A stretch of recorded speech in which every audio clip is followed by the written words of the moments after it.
back live.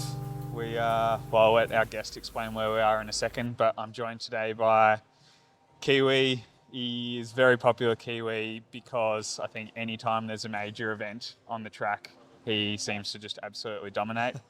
I think the last Commonwealth Games, there was about 12 gold medals up for grabs in the cycling, and he won 17 or something like that. Might be a little bit of mayo on that, but he's now finally got his gig in the World Tour on the road with XDS Astana team. Aaron Gatey, welcome to Train Like a Monk. Thank you. Thanks for having me, Cyrus. You set the scene. Where are we? Evo Pro Alumni. Yeah. Sitting in a wine cellar. Sitting Yeah. on coffee, unfortunately, but... Yeah. So, yeah, we're in the hotel of the Hilton here, actually, the lobby of the Hilton Hotel in Adelaide, which is where all the riders stay. I guess, yeah, Gatey just alluded to it. We were teammates back in 2019. I don't think we stayed in too many hotels like that that year. Nah, it was more like the 8 to a room in an Airbnb. Yeah. They're often, yeah, definitely less beds than people for most of the accommodation. So, yeah, I guess we're in Adelaide. Your first race with the World Tour team. Well, you did a crit 2 nights ago. How's it been with the new team? Yeah, good so far. I mean, it's kind of more of the same, but bigger, I suppose. Yeah, okay. It's definitely, at 34 years young, I had Michael Woods accused me of taking the record off him for being the oldest ever World Tour debutant. Is it an official record that you've got? I don't know. There might be a reckon technicality with I was wondering if like a Frenchie has been, just automatically promoted with the team stepping up or something, but I haven't delved into it. I know a few people have tried to ask people to do some research, but no one can be asked. All right. Well, that's the job for the listeners. It's not really an award I want to put on my t-shirt. Yeah. Well, I see every week in NZ, you seem to be racking up a new award for some athlete of the year, but I don't think that's the one that will go straight to the full room. Yeah. It was bad enough, actually. George Bennett and I had to get a special clearance code to enter the Elite Road Nationals because we technically become masters this year. So we had to get an allowance to be allowed to enter at 34 years old. Nice. So, what would be the biggest difference? For anyone that doesn't know, Gatey's ridden for, I think, 3 pro teams over the years. So, Aqua Blue back in the day. Yep. Then Black Spoke became... then Burgos. Yeah. So 3 different countries there as well. Mm-hmm. Now this is officially a Chinese registered team. There's probably already differences amongst all of those teams anyway. Is there any difference between going to the World Tour now from what you've had in the past? For sure, just the scale of things. Like, first training camp was an opener when you sit down to, have a meeting to discuss your training program, which in the past has been like a phone call with one sports director or one manager or whatever. And then this time it was like sitting in a room with 12 people plus a couple of ring-ins on the phone, talking about what races you're going to do, what your job's going to be there, what you're going to target throughout the season. So that's, the first big step. And then also like arriving at December training camp and there's like 12 mechanics putting bikes together and just the scale of everything is for sure bigger. And I know there's also bigger teams out there than Astana in terms of budget and staff and everything, but it's been kind of just cool to see the scale of the sport at that level. And so you're the current Kiwi champ. Do you have your own bike? I do, yeah. Mechanics setting it up. Yeah. So how many bikes do you reckon you have? This is a good one we haven't touched on the podcast. How many bikes do you reckon you have with the team right now? Right now, I would say 5. Okay, so is that 3 road bikes, 2 TT bikes? Yeah, the second TT bike's on the way, I believe. Yeah. And it's kind of like, I think 3.5 road bikes because the National Champs frame arrived here from the manufacturer like 2 days ago, and the mechanics built it for me with taking some parts off my other spare bike. So and then training bikes still at home in Andorra. Yep. No, nice. Well, I guess then the training, if we get into the training now leading up to this, has been for Tour Down Under. It's good that you get to start the year, I guess, in the side of the world that's familiar to you, but we were just talking before, you haven't actually raced on the road in Adelaide before. Yeah, been here for the track a few times over the years, and last year too, the Adelaide World Cup. So ridden around the roads a little bit, but not raced on them. And then it's also always like good to blow the cobwebs off first race of the year, and a couple of days ago. So has it been a target building up to this race? Yeah, my season finished pretty early last year with Burgos, and I spoke to my new trainer, Vasi, who has been with the team a couple of years now. He came to Astana when Cav came. He was sort of Cav's main trainer for the last few years. Is he the Greek guy? Greek guy, yeah. Yeah, okay. He's I've heard very good things real about good him. bastard, yeah. Yeah. And I was talking with him early on because my season was basically Burgos were like, you're leaving. We want to give the opportunities to the young guys. Please just go and do these 2 races in China for us after the Olympics, and then you probably won't have any racing after that. Yeah. And unexpectedly, I went to those 2 races in China and won the GC at both of them. So that was like a nice little bonus. And the before Trans-Himalayas race didn't really sound like it would be for you when you hear that. You're obviously a sprinter who can climb a bit, but I think that... Yeah, well, it was kind of funny that they called it the Trans-Himalaya race, but I think the grand total elevation gain was like 800 meters or something for the race. But the difference was that it was at Himalaya altitude. So first stage, we started at 3,200 meters elevation and finished at 3,600 meters. It was just like 1% uphill all stage. But yeah, so I had 2 options. It was like season finishes early September, or I press on till the track world champs in October, because I sort of had some unfinished. I thought, I'd hang the track bike up after Paris, but then I could press on to the Worlds, and I spoke to Vasi, a new trainer, about it. And he's like, mate, just take the break early, put your feet up for most of September, and then we can focus on you being good in early season. It's probably pretty rare for you, because you're someone that I always look at and just seems like you're racing year round, year on year. Like, you don't tend to have... Yes and no. Like the last few years, the last couple of years at least, I've found the benefit in that. Like even the year before, I crashed and broke my collarbone in August at the Tour of Denmark, and it was kind of the same story. I had 2 options: come back for a couple of late season races, or just park it and focus on next year. And that was before we knew Black Spokes was the Black Spoke team was going to be folding, and they were like, just train up and be good for Down Under, because they were optimistic of getting a start here as Oceania's top pro Conti level team. And unfortunately, a month later, the team folded underneath us, and so I went and won the New Zealand Cycle Classic and the Road Nationals with that form instead, with the new team Burgos. So I sort of had that luxury last year too, of a longer build into the season, and managed to maintain it, because the other sort of common may or may not be misconception is that if you're flying here, you're cooked by March. So it's always a balancing act in cycling, and I think that's where the new coach has at least been good. He understands that the season is not 1 week long; it's a long time. Yeah, so it's interesting though, because I always you always hear that, and the riders, even if road is their only focus, are just committing to peaking at certain times of the year on the road season, and then having even longer breaks. Yet you're flying around in these track races at the start of December, and it seems like there's been quite a few of those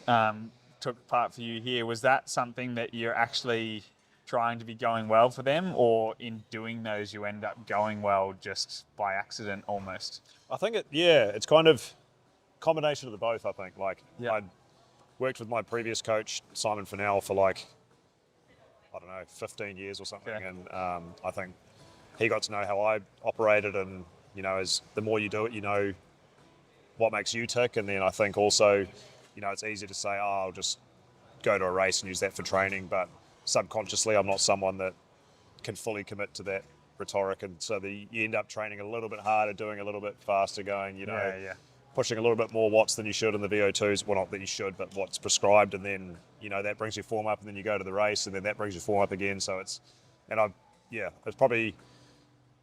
also, I guess, a strength and a weakness for me, that I tend to be able to go well for a large part of the season, but don't have these huge peaks. And last year was a good example of that for me at the Olympics. It felt like I was going all in for that goal, but then went there and got a 4th and 2 5ths, because I was probably just spread a little bit too thin through the whole season. Yeah, and maybe you're 2% better, but others are 15% better. Yeah, than exactly. The usual level. Yeah, so it's Yeah, I'd say I'm very much in the same boat, which is interesting, because I would say I'm pretty similar in terms of going well when I'm not necessarily intending to. And going well is very relative. Like going well for me, I mean, like even now, I haven't had any big races planned for this part of the year, but in just doing a fair bit of volume in November and December back home, because I've had time to doing some bunch rides, doing these occasional just hard sessions because I feel fresh. There's not really any pressure. There's not any race or travel to recover from. And then all of a sudden you do a hit out, for me it's a crit, for you it might be a track race or even just a training session, and go, oh, hang on, my numbers are actually pretty good here. Which is funny because sometimes you're really searching for that and struggling to get there, and then other times you get there without even trying that hard to get there. Yeah, for sure, 100%. And I said I wasn't going to do much track stuff after the Olympics, but then I actually ended up doing more sort of second tier track racing than I have any other winter in Europe, with the Ghent 6-day and Copenhagen 3-day, and then I also went and did I've been invited a couple of times to do the 100k Madison, which is I think the longest track race that has been running for quite some time, both in terms of history and also it being 100k's, which doesn't really happen in track racing. When you line up on the track and there's 400 laps to go on the board, it's a little bit daunting, but it was actually a huge amount of fun, and it was Michael Morkov's retirement race. So I was like, it'd be a cool thing to go and do. And I suppose I kind of forget that I do that stuff. It was only when I got here and Renshaw's like talking about the plan before the crit. He's like, oh, Aaron's done more racing than anyone else. I was like, I haven't done a bike race since September. And he's like, you've done these track races. I'm like, oh yeah, I guess I have actually pedalled in haste for a couple of times. So it's it does have this value that you kind of to forget about sometimes. And it's so different when you're in a race. You would have, I'm sure, felt it on Saturday night in that crit, but just all those little surges to chase back onto a wheel, they're like not being able to pedal smoothly at any point, because if you lay off by half a bike length, someone's stealing your spot from in front of you. All those different things are just so different in a race scenario. And I guess, the track's obviously not exactly the same, but even the bunch racing on a track is going to put you a little bit further ahead coming into this, I guess, than if you weren't able to do it and if you were just pedaling around doing your efforts in Andorra alone. Physically, for sure, It's the one thing that the track doesn't sort of fill the void of, though, is actually just being in a peloton of 150 blokes again, because that's like something that crit served a great purpose, because just going back to trusting complete strangers and lots of guys are mates now, but going around corners at 55k an hour and with your rubbing shoulders with people takes like me always a little bit to snap back into the mode of this is normal, not like just leave a bit more of a gap or whatever, especially coming from training in Andorra where the roads have been, there's black ice, shit on the roads, and it takes a bit to go back into like, I can actually trust these tyres because the road is dry and the surface is smooth, and also sometimes it's just you don't have a choice, in that if you don't trust them, you're sitting at the back the whole day. Exactly. Because someone else is going to take that spot as soon as you feather the brake. 100%. Yep. All right, we'll get into the usual run of questions then. So, what would be your favourite training session? Oh, favourite training session. I kind of like VO2 stuff. Okay. Yeah, just you're a sicko. The satisfaction you get cruising home when you've twisted it up and the session's done. So what would be your go-to VO2 session then? That's one thing that's changed a bit actually with new trainer. I used to be quite static power zones, which was actually something I had a discussion with Jordan Kirby about a couple of times when we were training and racing together in the track squad. Tended to be like sort of 5x5s or 4x4s or 3x3 or 6x3s, but new trainer was 8 minutes, but in blocks of 2 minutes on, 1 minute off, 3 times, and it's kind of nice because if anything, you push a little bit closer to that anaerobic capacity zone and the actual on bit, so kind of even more leg burn than you get normally. Yeah, so you're able to do them at a higher intensity then.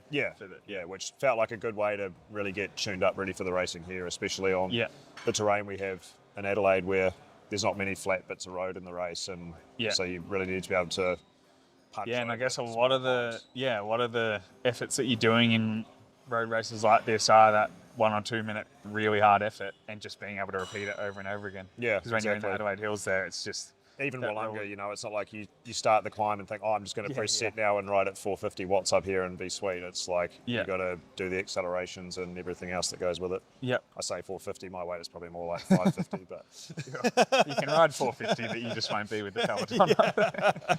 You'll be by yourself. Okay, what's your least favourite training session then? oh, I hate 1 minute, 30 seconds, all the stuff that I had to do to be a track cyclist. It was the thing that really put me off team pursuing the most, like 20-second standing starts, anything of that real poisonous leg burn. My hated session on the track was 5 standing kilos or that stuff. But weirdly, I got... Does anyone like those? There's some sickos that do like them. Okay. That are the sickos that are good at them. Yeah. I'm looking at you, Nick Kugazoo, but I at least got better at them as the time went on, and because I went through a phase of trying to get super lean for road racing, and like about 10 years ago, and then all my kilo stuff just went down the toilet, but actually came back in the last couple of years. So I mean, the annoying thing is the ones that it's always the sessions that make you go good, but because I also used to hate doing like longer tempo stuff, like my coach would set almost like 30 minutes on, 10 minutes off, times 4, and once you get good at them though, you're like, oh, this is kind of a bit more enjoyable, and you can get through it in one piece. No, that's I think tricky, because for some people it's the sessions that they love doing, they help them get better, and then vice versa for others. And then I think for everyone there's going to be a mix. No one likes doing every single training session, and some people are you're always going to have to do stuff that you don't like. And tends to naturally gravitate to the stuff you're not good at as the stuff that you don't like as well, which makes it hard, because that's often the stuff you have to work on. Okay, what would be your favourite training loop then? And this is an interesting one, because I guess you train in a lot of parts of the world. But I mean, I've spent time living in Girona, Andorra, Auckland, Cambridge. It's I guess the one I'd always come back to, because it's be an easy one to say, because I'm already I'm going only back to Auckland for a few days after this, which is where I'm from originally. But there's a 200k loop that basically around the whole coast of Auckland. I call it the Kawhia loop. Sorry, not Kawhia, the Kaiawa loop. But various different names, but it used to be Tour de Rangers, which was a race that was in Auckland, and from my mum and dad's place, it's basically 200k on the nose. So it was go out and you can do it in 6 hours. You're moving all right, especially on the very rough New Zealand ship. Is it different to Aussie? Hilly or just cruising around the coast? A bit of everything. A couple climbs. Some nice flat coast stuff. If you time it right, you can get tailwind for almost like 2/3 of it somehow. But and then the worst bit's just getting through the traffic, coming back home when you're cracked and just want to stop for a drink, and you got a million traffic lights. Nice. I'll have to do that one when I'm in Auckland then. Okay, when you've got efforts on a ride, do you get them done at the start or the end of the ride, or do you like to space them out? I mean, if I have efforts to do, I tend to choose my loop based on those efforts. So I'd go out knowing that I'm going to do them on a specific climb or whatever. So probably in the middle, to be honest. And are you someone, I guess, are you doing many efforts where you're trying to do them pre-fatigued? So like, do you ever have these efforts where you're going, okay, I need to do those at the end of a ride? Or I go through phases, like sort of not something that's prescribed, but something I tend to just use as a little personal form checker is throwing in a 30-second effort at a bit of an uphill sprint, running in 30-second all-out sprint at the end of a ride, like after 3,000 kjs or 5 hours, or some sort of metric you have of a race coming up. And I always know that if I can still hit over 1,000 watts average for 30 seconds at the end of that, then form's okay. I mean, it's a bit arbitrary, but it's like, you see 1,000 average, it's like, sweet, good to go. I always used to do that kind of thing, like even not necessarily 30, but just think I've got this race coming up, which is the sprint's about this long on this climb, or like maybe it's just a 2-minute climb, and I always used to do something like that at the end of the ride. And then, once I started getting coached on the pro team, I stopped doing it just because I was sticking so much to the structure. But then yeah, it's something I've started doing again recently, and I think just the mental boost you get from going, okay, I can still do that at the end of a hard session or a hard ride is so good coming into a race. And then when you've got that fried feeling in your legs coming to a sprint, and I'm sure you've been there before where you're like doubting yourself of, do I actually have anything left here? If you've done it a few times in training, then knowing coming into the finish, even when my legs feel rubbish, I'm still going to be able to do that at the end. Yeah, for sure. Yep. Okay, when you get your training plan, are you someone that sticks to it no matter what, or do you change it up? I mean, I stick to the efforts, but I don't stick to the... Do you mean like, you're talking duration or... Yeah, even just day to day. So say you've got like 40-20s on Tuesday and then a long ride on Wednesday and then something on Thursday. Do you ever switch it around? Or? With my old coach, I probably would have switched it a bit more because I sort of built up that relationship where we trusted each other enough that I'd get everything done. But I guess I've kind of been feeling like I'm trying to stay on my toes and tick all the boxes correctly with the new coach and make a good impression. And and I guess also like it's good with him because, you know, like say for example, I don't think he's coached that many people that live in Andorra, and if he set me, you know, a bunch of sprints and only 2 hours, I'd be like, go out and do it. I'm like, well, the ride's 3.5 hours because to get to a flat piece of road to do these sprints, I have to do more. And you know, he's been really great because he sees that flexibility, and then if the training peaks, the magical training peaks colour would go orange, he would actually go in and change the prescribed time to suit, because I'd done the session, like in his eyes, I'd done the session correctly. So you're someone that needs to see the green there still. Well, I'm not, but at least he kind of, I guess there's lots of people that are. So he's helping all of his riders out. But also, you know, if I've gone out and I've done 4.5 hours and I have the option to do a loop around my house to make, if it was prescribed 5, I'm not someone that goes and does the extra time unless I feel like I should. I'm not someone that says, it says 5, I have to do 5. I'll make it up another ride in the week. Or, No, I think, I plan a loop, do the loop, and if it doesn't work out time-wise, it's like, I'd always rather, if I've got 6 to do, I'll plan a loop that's 210K rather than 2 1-hour loop. Like, I don't know. There's so many guys that'll be like, I'll just do 2 of the 2-hour loops and one of the... I'm like, if I've got a long ride, I want to go and see some new stuff. Yeah, definitely. I cannot understand the people that do that. Even if, for me, and this gets a bit into the next question, but for me, if even if there's a group doing a 3-hour one and I've got a 6-hour day, I kind of just think I don't want to have to do it to myself to go out and do another 3 hours at the end of it. I'd rather just go solo and go, or start with them and then keep going long. Yeah, like you can roll out, but I'm not coming past my house. Exactly. Through a ride, definitely not. You're not stopping. You're not stopping at the coffee shop near your house and then having to go out and do another 3. So, do you do much of your training with a group, or is it mostly solo or a mix? Bit of a mix. Lots of my sort of traditional training partners have hung the wheels up, which has kind of left me a bit lonely at times. But I've just recently moved next door to Simon Clark, so I've done a bit of riding with him. And, nice. Yet to go out with Cam Worth, he lives just in front of me too, but pick my day then. He was talking about a TT bike one day when I was heading out for an easy one. I was like, nah, mate, you can... Cam will be good to train with because Cam will be good to train with because you won't have to talk. He just loves he loves talking the whole time. That is true. It's pretty much like having a podcast. Just throw in the occasional and you get through. But no, there's a good group of guys in Andorra now, so it's quite funny. Sometimes I've gone out not planning to ride with anyone or starting a ride with just one other person. You end up in like a group of 6 that's all doing the same thing, so it's kind of nice for that. Yeah. And then this is a good one, I guess, for in Andorra. If it's terrible weather, are you someone that jumps on the trainer, or do you go out and just try and ride in it, or do you switch the sessions around? I've actually been quite lucky so far. I haven't had to do much session switching. Maybe just one time. And it looks like the weather was pretty rough in Andorra, so you did just get lucky then. I did, because I rolled down to training camp in Spain the day before it started bucketing down with snow. So, and then when I got back there, I think I had one day on the trainer, but again, that also depends on the session. And I'd probably a combination of all of those things, because if it's like 30-second sprints, I'm not going to do those on the trainer. But if it's like, you know, I've got some long tempos to do or whatever, I'll just jump on Zwift and bang them out. And sometimes I'm not one of those people that hates the trainer. So I don't mind it, but I also do prefer to be outside. So all right, when you are out training, and this is probably when you're with a group in Andorra, are you someone that stops on a ride, or stops, just get home, get it done?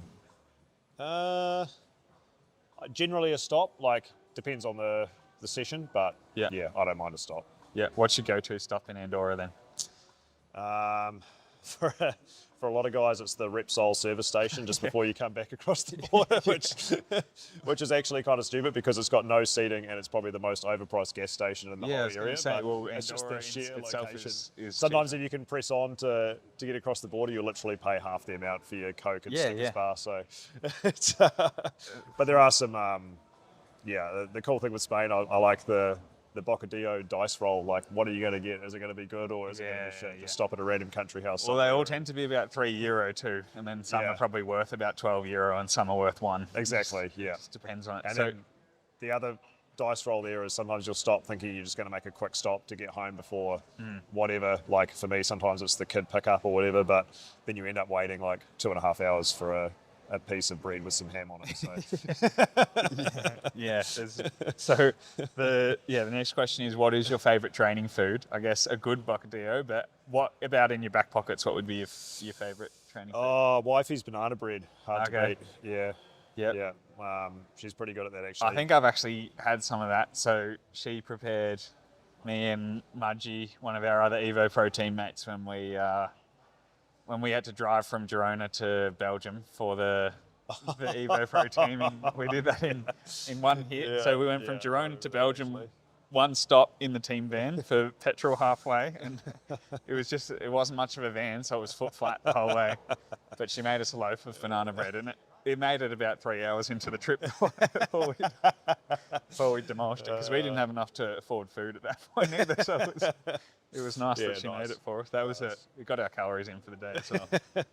Nice. So it's quite a good, like, she'll make a big one, chop it up, bang it in the freezer, and then I can just pull out a couple slices, put them in the pocket. And then... The freezer's a great hack for anyone listening for the ride food stuff, like biscuits or cakes, because... Then you also don't just eat it. Yeah, exactly, because you don't have the choice. Because if it's sitting there and you know where it is, there's a great chance you just be slicing bits off. The other time that it didn't work, the ride food front, was when she tried making the whoever, I think it was Israel, making the marshmallow rice crispy recipe. And she's like, I'll do that. And then she just ate it all. Yep. Well, her and the kids. So I think I got one piece of it. That's a good recommendation for that recipe, clearly.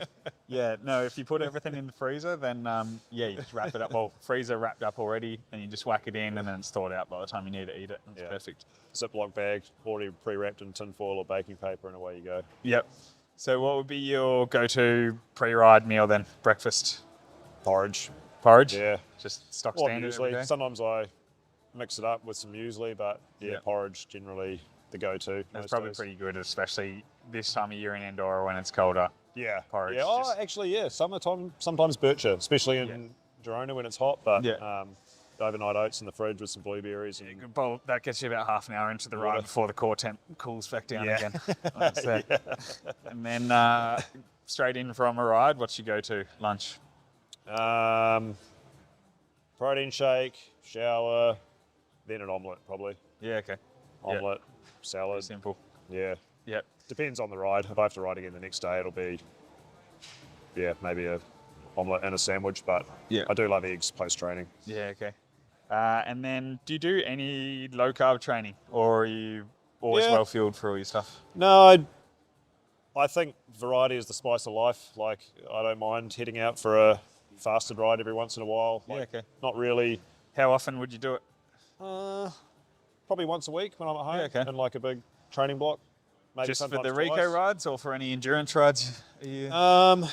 Sometimes, like I did a couple of Fat Max specific sessions on the home trainer before coming here, which was just 45 minutes with a couple of like short tempo efforts pre-breakfast, but that was like specific stuff. But sometimes myself, I'll just, if I know I'm doing an easy 3-hour ride with a brew stop, just have a coffee for breakfast at home before rolling out and stopping with a mate for just undoing all of the fasting by having a massive piece of cake and another coffee on the So what for the fasting side, is it for weight management, or are you doing it for any metabolism benefits? Or in my head, it's metabolism benefits. Like I just feel like it's nice sometimes to go out, with an empty stomach and just tap along and you know you're going to stop for a cake, so why not make that breakfast? Yeah.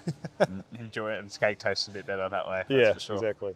And then do you do any cross training during the season or even in the off season? So I'm assuming track background that you still hit the gym a bit, or have you phased that out when you've not done as much? No, I've still been doing quite a lot of the gym. I thought I'd taper it off, but starting to have a gym specific coach that we've been working with, and kind of ticking along similar stuff. Because that's to probably what I had interesting. been doing.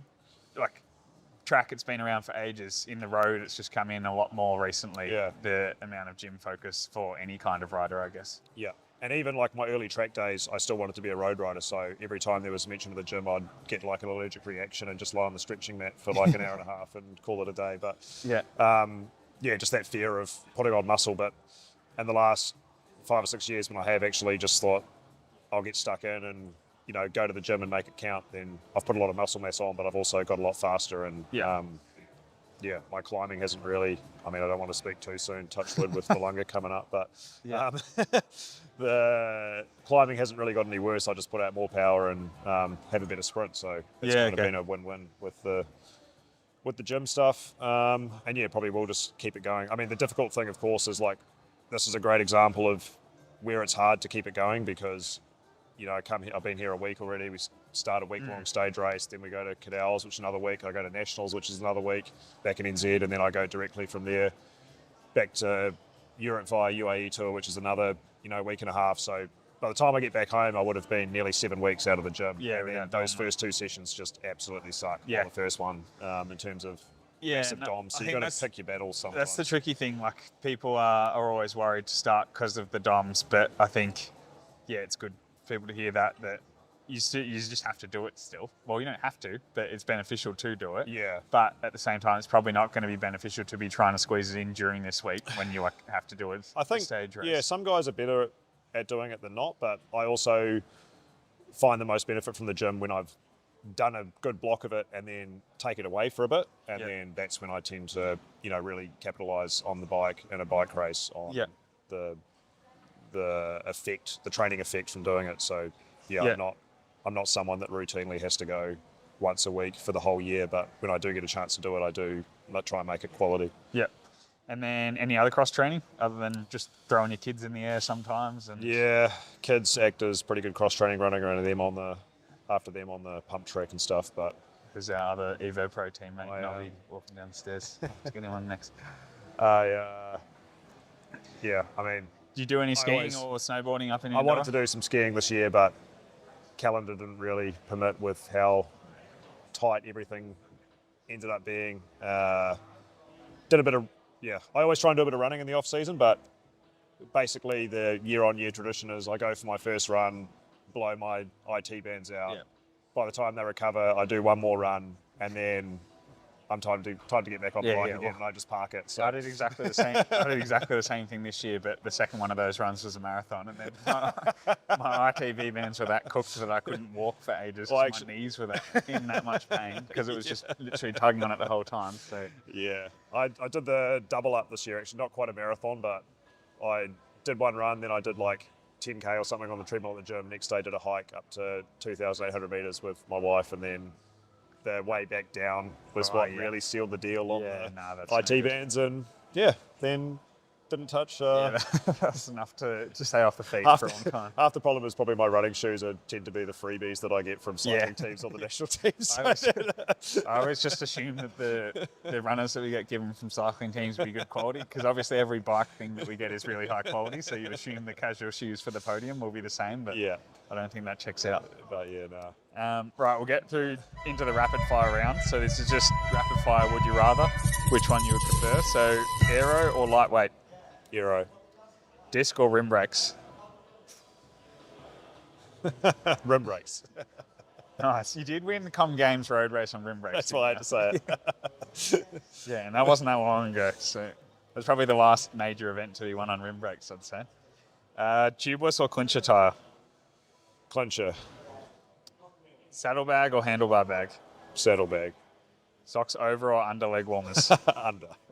How's that even a question? Well, I'm waiting for everyone's been on the right side of it. That's just more to catch people out, but it's too new to the sport. Gloves or no gloves? Gloves. On the track, you always wear gloves as well? Yeah. Yeah. Is that, are less people wearing them on the track now? 'Cause on the road, it's like... It's Yeah, cool. less It's definitely cool. are. It's cool but not to wear them on the road. The rule of thumb is Madison. Yeah. Yeah, I guess Yeah. so. It's just sweaty palms. Yeah. No good. Yeah. Heat or altitude training? Why not both? No, I'll go heat. I like heat. I Yep. like the heat. Town sun sprints or come hunting? Town sign sprints. That was actually one of the highlights of the Astana camp. Good Just town all town sign. sign- yeah. All town signs. Well, I guess all when day. you got Renshaw as a DS, he's probably not going to say no to any town sun sprints. Did you get many town sun sprints? We actually got in trouble one day because they got so competitive that we were meant to be doing the specific sprint session, and Ballerini started hitting out like 40 seconds before the town sign sprints. So it was highly competitive. I got a couple, but they tended to be the ones that no one else was paying attention. Yeah, just the Because we flyer. got some fast men in the sprint Yeah, group. I was going to say it's a quick team. Rico day or complete day off? I actually like the complete day off because I'd go out with the kids and stuff. Yeah. Yeah. Pasta or rice? Pasta. Makes you faster. Sweet or savoury? Sweet. Got a sweet tooth. Would you prefer to ride with a half wheeler or a wheel sucker? Half wheeler. Yeah. You get amongst There's it, a don't you? few, yeah. You'll half wheel them back. Squeaky disc brake or creaky button back? Disc brake because at least you can avoid using it. Yeah. And would you prefer to be completely hunger flat or severely dehydrated? Oh. Just embrace the hunger flat. Yeah, okay. Yeah, I guess you can kick-start it by going out for your fasted ride. And Yeah. start it early in the ride. Okay, last question. What would be your best piece of advice that you have? Make every opportunity count. Yeah. Yeah, I think I was a bit complacent in my first years as a continental rider, just going with the motions and happy just to, one of my pet hates is like people that do Instagram posts and just like race, tick, like, Yeah. Done. Sometimes that is the job and you're there to do a job for the team, but I think when you got the opportunity to race, like Yeah. actually try and get something out of it. Even if, it's going the breakaway, the breakaway is going to fail, or, starting your sprint 500 meters to go instead of waiting for the right opportunity and then not even sprinting. Like you got to try different things to learn how to race. And I think for me, I did all that too late, which I guess is why I've only made the World Tour at 34, because I mean, some of that was also because I had big ambitions on the track and that was the focus, but, doing the track was also what got me on a bike in Europe in the first place. So there's always, pros and cons to everything, but No, I think that's just broadening your horizons and trying different things. And I think the other thing as well is working out what works for you and trying to enhance that rather than trying to get good at everything. Because another thing that set me back, I think, was trying to be a climber when I wasn't a climber, and then I just got shit at sprinting, and I was a 69 kilo climber that was also not good at climbing. So it's like just work out how you can win a bike race and do it that way. Yeah, I think the first part really interesting and relevant for Kiwis and now even Australians, just in terms of you don't actually get that many opportunities, so you have to make them count. And I think the opportunities are going to be less and less unless you're prepared to sort of go over at a young age and just commit to living in Europe for a year. But even then, I think some people go, oh, well, I'm going to go do a whole season in Europe. Doesn't matter because I've suddenly got 50 race days. But I think a lot of the time now it's just, people forgetting to make the most of every chance that they have because you don't know when the next one's going to come around.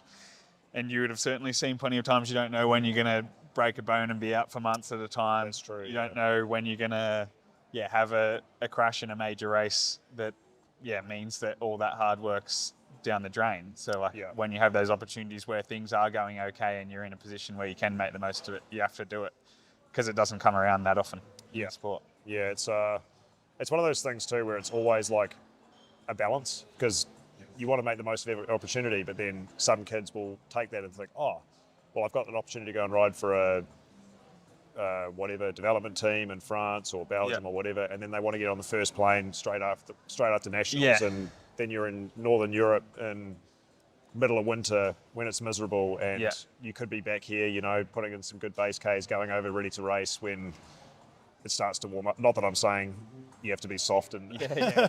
avoid the rain No. or whatever, but I see so many guys, so hungry to do it, and then by April they're completely head cracked Yeah. and want to come home. So Yeah, and I think that's the thing, I guess, ties in with what you said first, but just doing things well when you do them. So like if you're going, okay, like I want to go over and do a block, but I want to make the most of it so that maybe you arrive at the start of April after having done a better training block than the Europeans are able to at that time of year, being a bit fresher because they've maybe been racing on crap roads the whole of March. And then if you go over with that fresh mindset and you're ready to race from when you hit the ground there, rather than sort of taking your time to ease into it, I guess, then make the most of each of those opportunities, and then it's more likely to pay off because, and I guess it also works the same way in that you can be quite consistent, which I guess you would have been throughout your whole career in terms of taking a few results each year and then always being around about. But I guess being able to, what you've done in the last few years, especially just when you had that opportunity with each team that you've been on, Blackspoke and Burgos, where you're the rider that's being supported, you've taken the opportunity and got the results from it as well. Yeah. Yep. Sums it up. Thanks very much for coming on. Let you get back to putting your feet up. What's on for the rest of the afternoon before race day tomorrow? It's pretty cruisy today. Massage with the Swanee, and actually going to cruise over and see a couple of sponsors at the booths across the road and tick that box, but it's always good to see some familiar faces too. Yeah, nice. Beautiful. Well, good luck for this week. I'll be watching longer after you've talked up all your form now. We'll see how far that 450 watts gets you. If it all goes well, my 450 watts will be deployed at the bottom, and then I'll send our Ecuadorian and Colombian climbers rocketing up there. So that'll probably be the master. Look forward to watching you this week. Definitely some stages in there that should suit you pretty well. So should be good to watch, and we'll see how it goes. Thanks heaps for coming on. Cheers, mate. Thanks for having me. Cheers.